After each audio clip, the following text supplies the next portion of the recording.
Hello hi ನಮಸ್ತೆ. ಹೊಸ ವೀಡಿಯೋಗೆ ತಮಗೆಲ್ಲರಿಗೂ ಆದರದ ಸ್ವಾಗತ.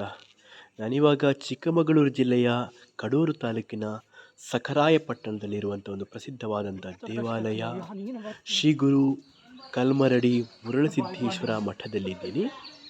ಭಾಳಷ್ಟು ಕಾರಣಿಕವುಳ್ಳಂಥ ಒಂದು ಕ್ಷೇತ್ರ ಇದು. ನೀವೇನಾದರೂ ಅಂದುಕೊಂಡು ಇಲ್ಲಿ ಸ್ವತಃ ಖುದ್ದಾಗಿ ಪ್ರಾರ್ಥನೆ ಮಾಡಿದರೆ ಅದು ನೆರವೇರುತ್ತದೆ ಎನ್ನುವುದು ಇಲ್ಲಿಯ ನಂಬಿಕೆ. ಹಾಗಾಗಿ ಸಾಕಷ್ಟು ಜನರು ಶಿವಭಕ್ತರು ಇಲ್ಲಿ ಬಂದು ಪ್ರಾರ್ಥಿಸಿ, ಇಲ್ಲಿಯ ವಿಶೇಷ ಏನಂತ ಹೇಳಿದರೆ ಬಿಲ್ವ ಪತ್ರೆಯ ಎಲೆಗಳನ್ನು ಪ್ರಸಾದವಾಗಿ ಸ್ವೀಕರಿಸಿ ಹೋಗುತ್ತಾರೆ. ಈ ಒಂದು ದೇವಾಲಯದ ರಚನೆ ಕೂಡ ನೋಡಿ ವಿಶಿಷ್ಟ ಶೈಲಿಯಲ್ಲಿದೆ. ಅಷ್ಟೇನು ಇಲ್ಲಿ ರಶ್ ಇಲ್ಲ ನೋಡಿ. ಇಲ್ಲಿ ಪೂಜೆಯ ಸಮಯ ಯಾವಾಗೆಲ್ಲ ಬರ್ಬೋದು ಅನ್ನುವಂಥ ಒಂದು ಸಣ್ಣ ಬೋರ್ಡು ಕೂಡ ಹಾಕಿದ್ದಾರೆ, ನೋಡ್ಬೋದು.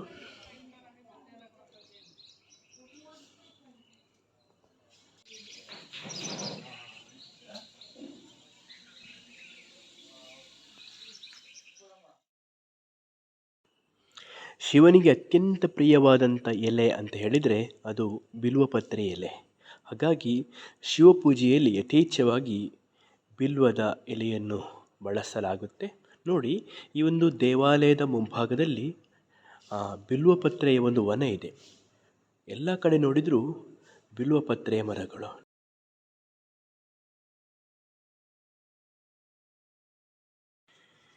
ಈ ದೇವಾಲಯ ತುಂಬ ಚಿಕ್ಕದು.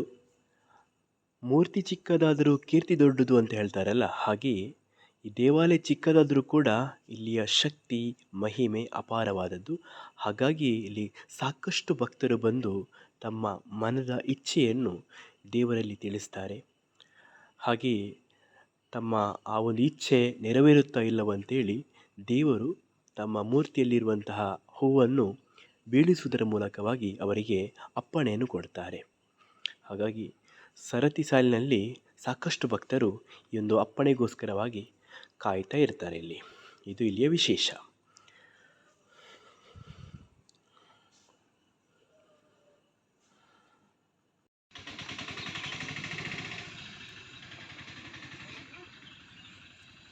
ಇವರು ಭಯಂಕರ ಶಿವಭಕ್ತರು ನೋಡಿ. ಇವರ ನಾಮ ನೋಡಿದ್ರು ಗೊತ್ತಾಗ್ತದೆ ನೋಡಿ.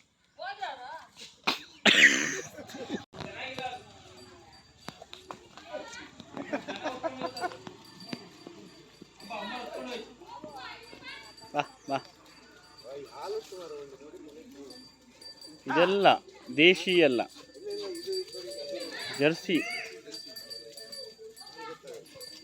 ಸಾವಿರ ಹುಡ್ಚಿ ಆಯ್ಬೇಡಿ.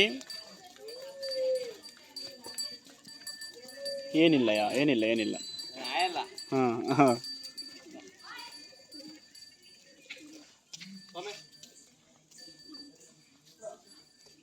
ಬಾ ಬಾ ಬಾ.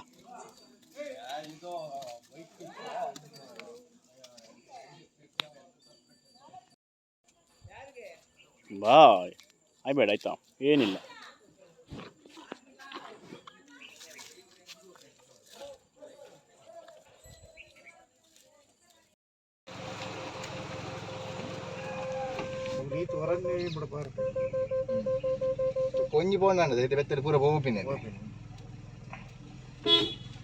ನಮಗಂತೂ ಈ ಒಂದು ದೇವಾಲಯಕ್ಕೆ ಭೇಟಿ ನೀಡಿ ಬಹಳಷ್ಟು ಖುಷಿಯಾಯಿತು. ಹಾಗೆ ನೀವು ಕೂಡ ಈ ಒಂದು ಸ್ಥಳಕ್ಕೆ ಭೇಟಿ ನೀಡಿ ನಿಮ್ಮ ಅನಿಸಿಕೆಯನ್ನು ಬರೆಯಿರಿ. ಹಾಗೆ ಈ ಒಂದು ವಿಡಿಯೋ ನಿಮಗೆ ಇಷ್ಟ ಆದರೆ ಲೈಕ್ ಮಾಡಿ, ಶೇರ್ ಮಾಡಿ, ಹಾಗೆ ಕಮೆಂಟ್ಸ್ ಮಾಡಿ. ಮುಂದಿನ ಮತ್ತೊಂದು ವಿಡಿಯೋದೊಂದಿಗೆ ಮತ್ತೆ ಸಿಗೋಣ. ಅಲ್ಲಿವರೆಗೆಲ್ಲರಿಗೂ ಕೂಡ ಟೇಕ್ ಕೇರ್, ಬಾಯ್ ಬಾಯ್.